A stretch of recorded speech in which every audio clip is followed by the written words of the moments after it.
Okay, I want to move on to, this is coming from a card parent. My son has stereotypic movement disorder, and he doesn't engage as much during therapy hours, but he engages in stereotypic movement when the therapists are not in the home. I use DRA as well as DRI. However, I'm still not able to get him to stop at times. He also has non-compliance, sometimes severe, sometimes age appropriate. But yesterday, our BCBA told us she needs to fade 5 hours. So instead of 20, we will be getting 15 once she submits it to insurance. Why reduce hours? I just lost my place. Why reduce hours during a pandemic is a big question. An even bigger question is, why not increase hours when the main reason we started with CARD is the stereotypic movement? And then she goes on to say which office this the BCBA is with, but they've only been with CARD since April, and she's concerned about why are we reducing the hours. I would be too. That's valid. It's very valid. So there's so many different layers there. I would tell the BCBA, like, what is your medically necessary recommendation for me, like son? Because she shouldn't be reducing just because insurance is telling her to reduce. Maybe a supervisor or somebody is telling her needs to reduce. So then what you need to focus on is, since your funding is health insurance will fund according to the medical necessity. There are some health insurance that don't see stereotypic behavior as medical necessity. And they see the medical necessity being more of the challenging behaviors like aggression or noncompliance. If his noncompliance is still really high, that might be enough. But the thing is, you have to think about the replacement skills that are missing. And if those replacement skills are medical necessity items, you really need to talk to that BCBA and say, like, which of these are medical necessity? Are there other skills that he's missing that, fall into that deficit of medical necessity that makes him fit into the autism spectrum? Like, because her report needs to show all the medical necessity items. And just stereotypical behavior by itself does not work, I have to say. But usually, I mean, there are studies out there that tell you functional behavior and stereotypical behavior go hand in hand. When stereotypical behaviors are high, that means functional skills are low. And it'll go back and forth. When functional skills are high, you have lower stereotypical behavior. And that's probably why during sessions, the stereotypical behavior is lower. What they're concerned about is if it's higher outside, that means he's missing some kind of probably a social communication skill that will replace that behavior outside of therapy. Does he have all those skills that he needs outside of therapy? A therapy session is very structured, and it's one-to-one, and it's high. It's 1-to-1 ratio, right? There's one therapist and one kid, and that therapist is pretty much structuring the whole time as they're working. But outside of session, you should have a real conversation with the BCBA about what outside of session looks like, because there can be a lot of deficits there that they just haven't programmed for yet.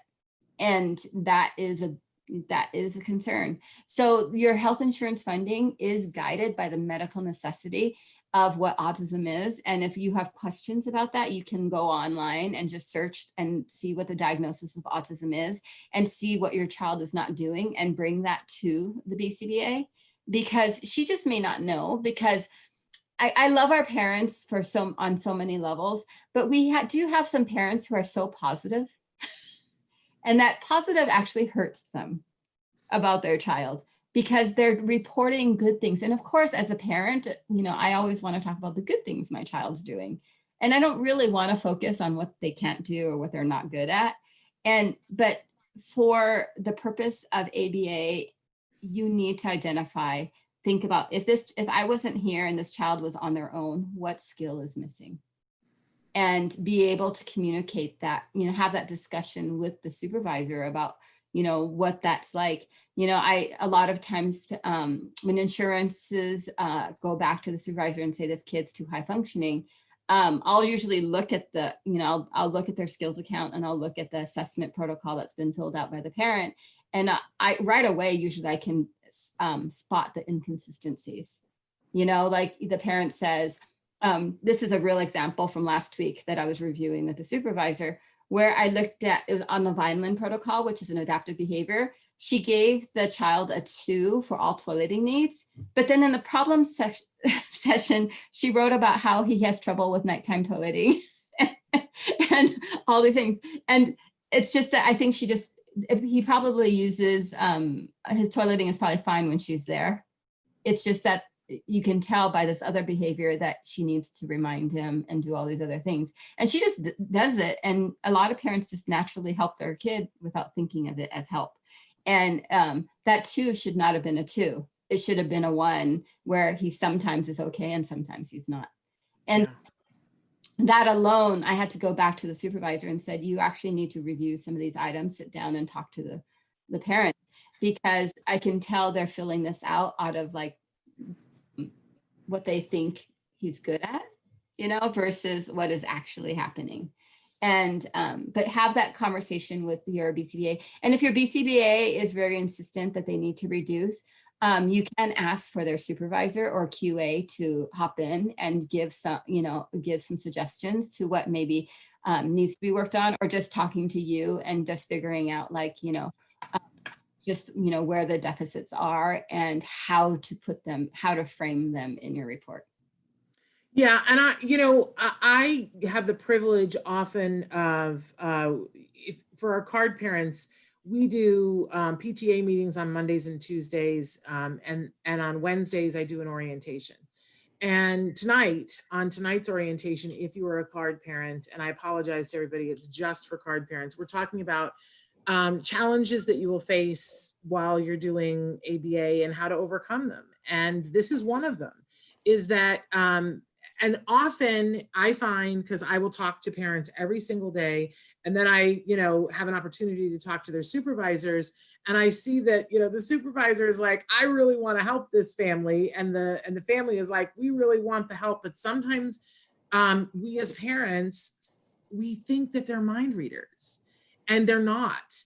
And I've had the situation where a parent came to me, and I'm not saying that this is your circumstance, but recently a parent came to me and said, they're reducing my kiddo's hours.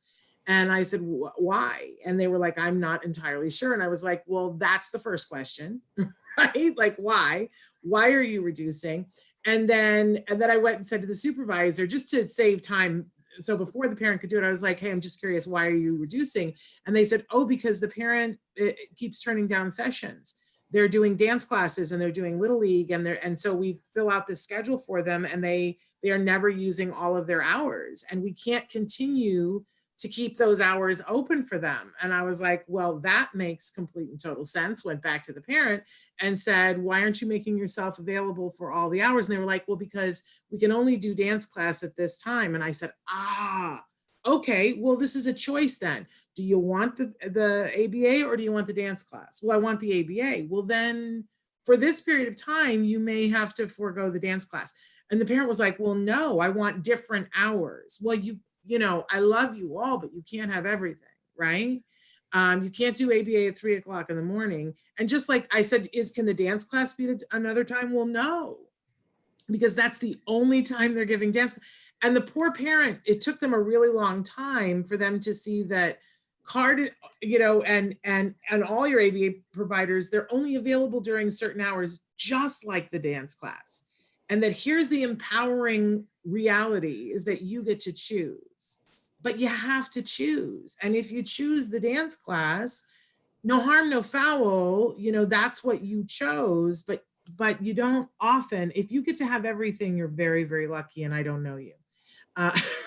Right? So, you know, let's look into it, but make sure you communicate to the supervisor, no, I really want those hours. We're going to prioritize those hours. I want those hours. What do you need from me to make those hours happen? But don't get your hours reduced during a pandemic, especially if you don't know why. Okay, we got a couple of things here. I want to address this one question. Do you recommend a speech pathologist for a speech assessment that was granted by the school in Southern California? So do you, You know, And I know this, you know this parent, I know this parent.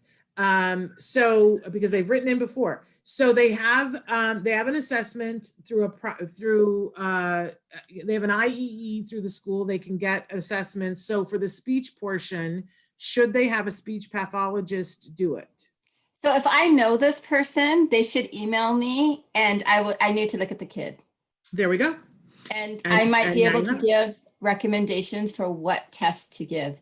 Because one of the things is school speech psychologists or speech therapists, they run the gamut just like everything else on skill level. You know, they can be from really good to really not good. And assessment wise, usually they can do it, but usually the problem is they don't give the right test. So that's what my experience has been. So like I had a child who definitely had speech issues and I really wanted an assessment, and the person was going to be available. And I said, oh, great, have her do it, but have her do this test, because this test will actually find all of the deficits that we need to find out about.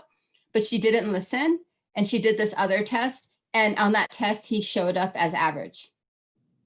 And so then I was very annoyed, but then I said, okay, at that time I was doing a lot of, so I said, let me do this other speech test because we have it at CARD.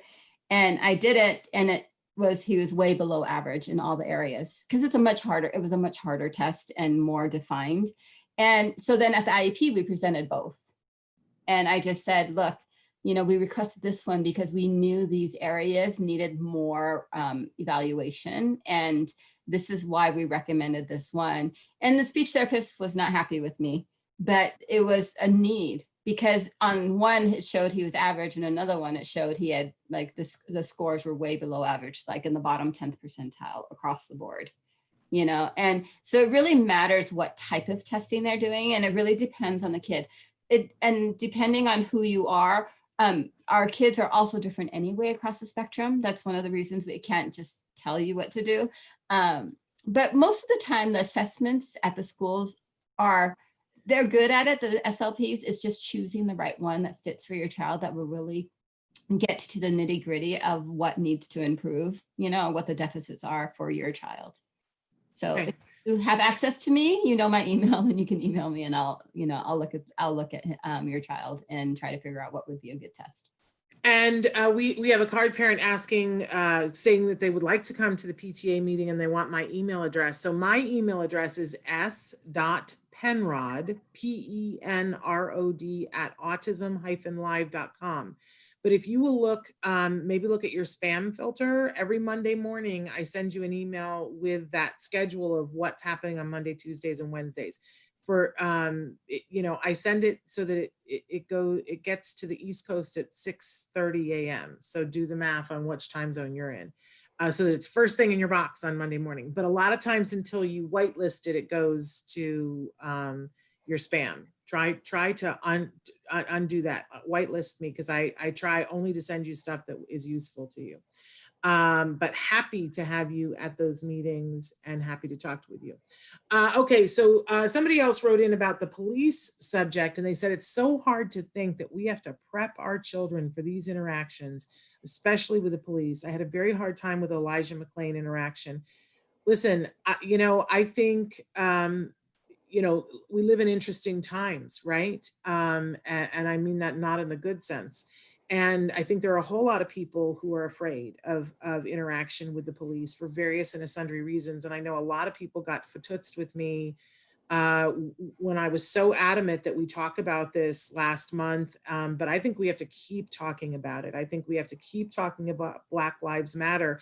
And when folks say to me, but this has nothing to do with autism, it's like, I don't even know what to say, because it has everything to do with autism. First of all, there are a lot of individuals who are on the autism spectrum who are every shade of brown there is, right? So of course it matters that we talk about this. But beyond that, we live in this society, and it should matter to all of us anyway. And that some of these issues we are seeing across the board for people with disabilities as well, including autism.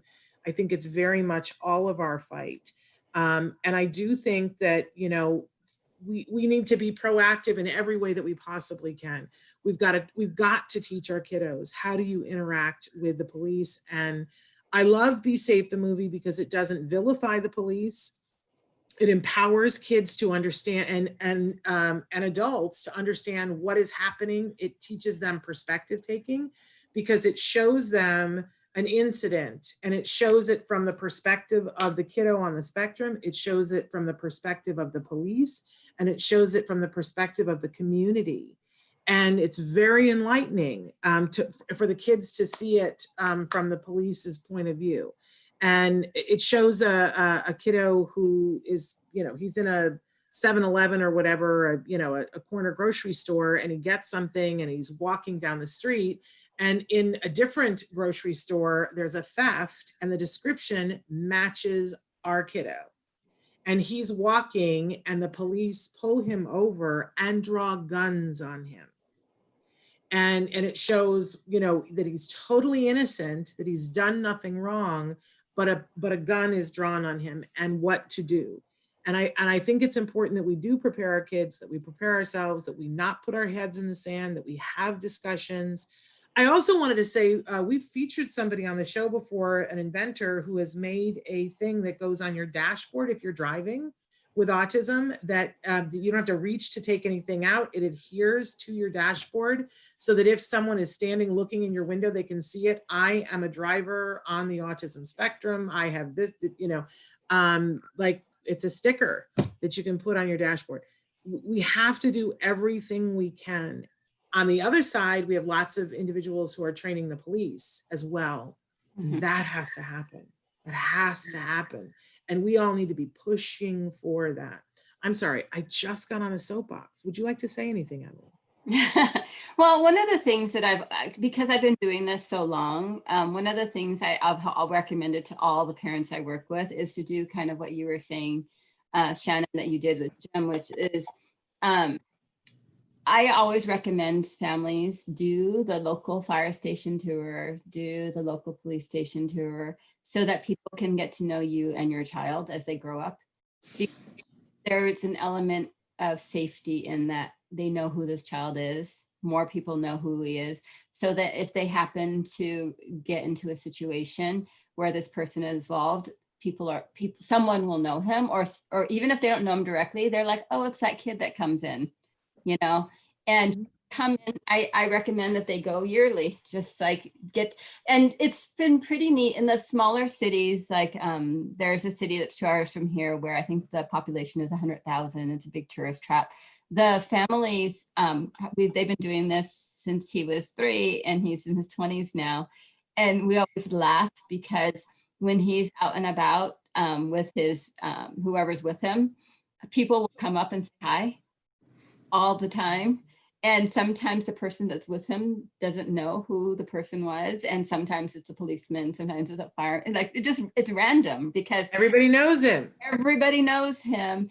But it's so cool because even the person with him will say, like, I was a little scared. They came, they approached them. Yes. Like, who's this person? But they'll like, hey, and they're saying hi to him. And, and he has no problems. Like, he has limited vocalizations, but he can do the hi and the wave and like smile and, all of those things. And how great is that? People know him, and he has a community. And as a parent, he's safe. People know him. People know him, that even if the person interacting him with directly may not know, if somebody, if he gets taken into the police, you don't want that to happen, but somebody else will be like, oh yeah, I know that kid. Stop. Yeah. Let's go call his parents. They're the family that lives on this street. Yeah. At Jem's grade school, there was a tree that was planted out front with a plaque because a little girl had died while she was going to school there. She had pediatric cancer and died. And so there was a tree with a plaque, and he was fascinated with it, just fascinated with it. He always wanted to know, what did she die of? Why, fascinated with it, right? And one day there was a thing where they were posting the classes. I think he was in 2nd grade by that point. And they were, you had to go to the school the night before school to see who your teacher was and which class you were in. And everyone, the whole school and all the parents are there. And it's crazy, right? And somebody asked me a question and I blinked and my child was gone. And I sweat, panic, and was screaming his name. And, you know, it was like everybody stopped. Everybody knew him at that point. Everybody stopped. Everybody turned around and somebody said, he's right here. He was by the tree. And I remember thinking, oh, thank goodness we have a community where everybody knows him, and no one looked away, and we were able to find them. We all need to build that as best as we can for our kiddos where we live, which is just amazing. Hey, thanks for watching Autism Live. To subscribe, click here. And if you'd like to check out some more of our videos, click here.